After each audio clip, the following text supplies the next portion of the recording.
Hello there. Today is December the 31st, 2011, or 2011 for the politically correct. It has been a very interesting, fast-paced year. It's been a while since I've done a video, and I know I said I was going to do some topics and certain things, but I just haven't gotten around to doing it yet. I've been really busy at the holidays. I was sick for quite a while with bronchitis, and then as that started to subside, I came down with a head cold. Yeah. That's how it's been. 2011 has been a very active year. You check my Facebook, just see all the different activities that went on, some good, some bad. Just a couple of things. I just like to keep in memory my granny, Georgia Jones, my Aunt Linda Stevens, and my precious kitty, Medea. I love you all, and I will miss you as we journey into 2012 without you.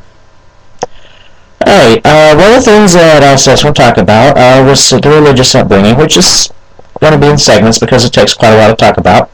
I grew up as one of Jehovah's Witnesses. My mom was one when I was born. And through the course of the 80s and into the 90s was my peak active period. Used to go out not every Saturday morning, but a lot of Saturday mornings would go out door to door, talk to the people in the neighborhood about the Bible, and I was very convinced and very firm in my belief. It was all I knew. There was no other. And people asked me, well, growing up, didn't you feel sad or regret because you were watching other people celebrate holidays and birthdays and such and felt left out? No. How can you miss something or not enjoy something which you've never really had participated in or had a part of? So, and even now, it's like, I don't regret it. I mean, I wish there's been things that were different, but that part of my life, I don't regret. Because my mom raised me to what she felt was right, and I think it turned out okay. I was baptized when I was just a month before my 11th birthday in 1988 in Fort Worth, Texas.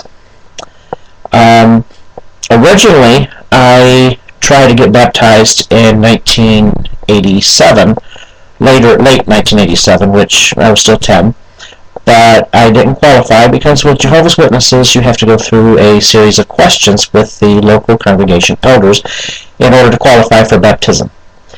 And they base on your answers on their questions, whether they're in-depth, thorough, or even correct, and whether they feel you are eligible to become a baptized witness of Jehovah.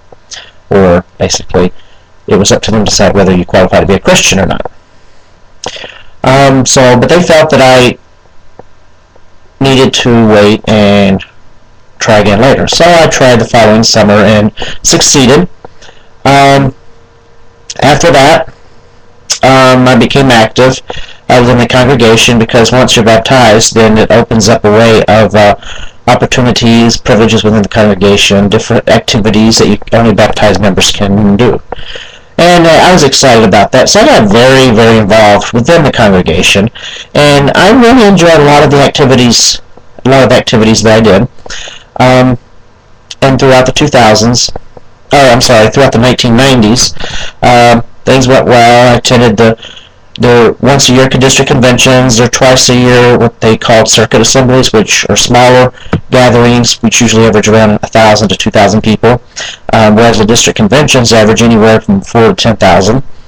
And then, of course, the annual memorial of Jesus Christ's death, which is where they pass the bread and wine. And that's the only custom, celebration, memorial, whatever you want to call it, event that they do annually.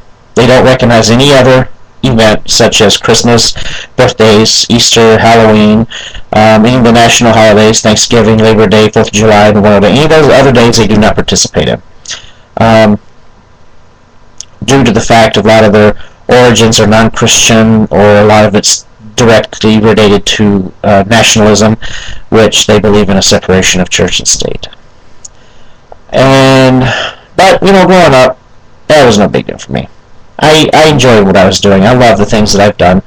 And even now, even though I haven't been active in many years, I still attend the district conventions and once a year because that's something I've done since I was born. I was born in July of 1977, and the following, which the convention was already over with that year, but the following year, 1978, I got to go. So it's been something I've been doing ever since, and it's more tradition, and it brings back wonderful memories of time with my mom and my dad the few times that he did go, and a lot of wonderful friends that I did make that I'm no longer friends with or that have passed away. So it's a lot of sweet moments, and so that's why I still go. In 1999, my father passed away. 2000, I became inactive. Well, I don't want to say May or June.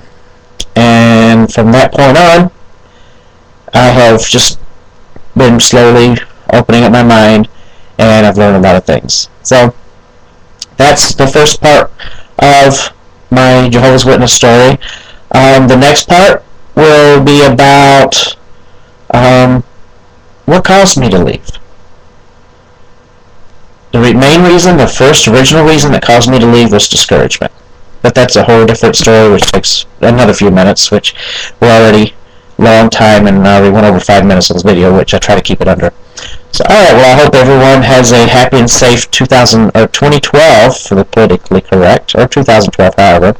And hopefully this year we'll survive the Mayan calendar, just like last year we survived the Christians' rapture.